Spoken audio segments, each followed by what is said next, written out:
নমস্কার, চলে এলাম আরও একটি নতুন রেসিপি নিয়ে। আজকের রেসিপি হলো মুরগির পায়ের কষা।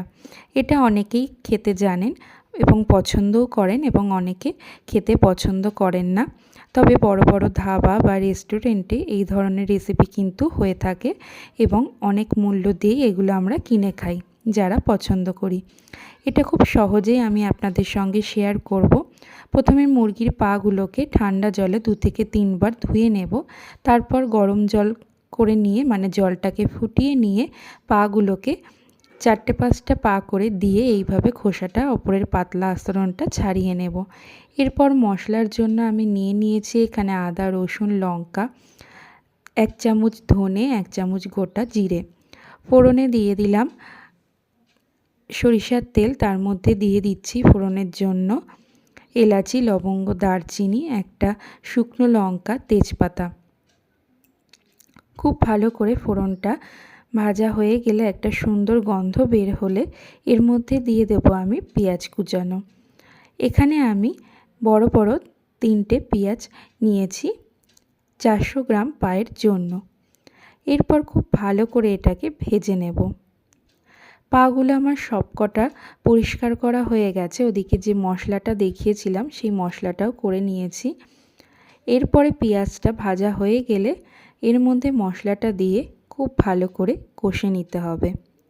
মুরগির পা পরিষ্কার করতে কিন্তু একটু সময় লাগে, সেক্ষেত্রে ধৈর্য ধরে পাটাকে ভালো করে পরিষ্কার করতে হবে, তা না হলে কিন্তু ওর মধ্যে নোংরা থেকে যাবে। মশলাটা একটু কষে গেলে তারপর আমি এর মধ্যে মিশিয়ে দিলাম লবণ আর হলুদ। তারপর আবারও আমি খুব ভালো করে কষতে থাকলাম।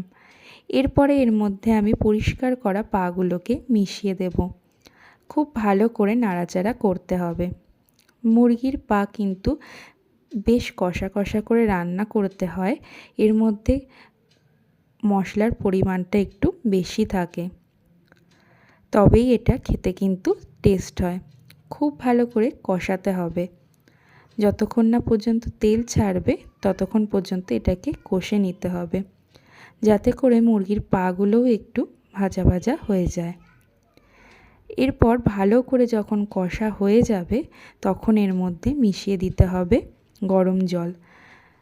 তার আগে এর মধ্যে আমি মিশিয়ে নেব ঝালের জন্য আরও কতগুলো কাঁচা লঙ্কা। মুরগির পাটা কিন্তু একটু ঝাল ঝাল হয়, সেই জন্য আমি যখন বাটা মশলা করেছিলাম তার মধ্যে কিন্তু আমি কাঁচা লঙ্কা এবং শুকনো লঙ্কা বেশ কিছুটা ব্যবহার করেছিলাম। এরপরে আমি এর মধ্যে দিয়ে দিলাম একটা বড় সাইজের টমেটো আর 3 চামচ দই।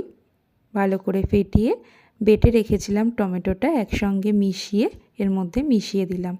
তারপরে আবারও একটু নাড়াচাড়া করে আমি এর মধ্যে মিশিয়ে দিলাম গরম জলটা। আপনারা কিন্তু যে টমেটো যে বেটে রেখেছিলাম আর দই দিয়ে মিশিয়ে তার বদলে কিন্তু টমেটো সসও ব্যবহার করতে পারেন আর 3 চামচ দই ফেটিয়েও ব্যবহার করতে পারেন। এই রান্নাটার ক্ষেত্রে যদি টমেটো বাটা ব্যবহার করেন সেক্ষেত্রে 1/2 চামচের থেকেও কম পরিমাণে সামান্য একটু মিষ্টি দানা ফেলবেন। আর যদি টমেটো সস ব্যবহার করেন সেক্ষেত্রে চিনি ব্যবহার করতে হবে না। যে কোনো স্পাইসি বা কষা রান্নার ক্ষেত্রে একটু যদি মিষ্টি দেওয়া হয় তাহলে কিন্তু রান্নার ব্যালেন্সটা সব দিক থেকে ভালো আসে, খেতে খুবই টেস্ট হয়।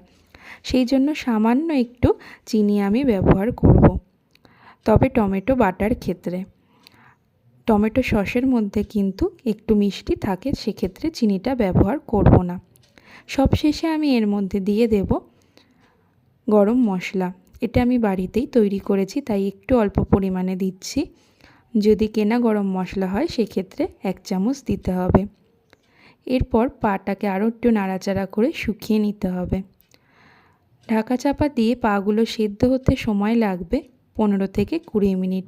লো আঁচে রান্নাটা করে তারপরে গ্যাসের ফ্লেমটা বাড়িয়ে এইভাবে কষিয়ে নিলেই রেডি হয়ে যাবে আমাদের পায়ের রেসিপি। কেমন লাগলো অবশ্যই জানাবেন।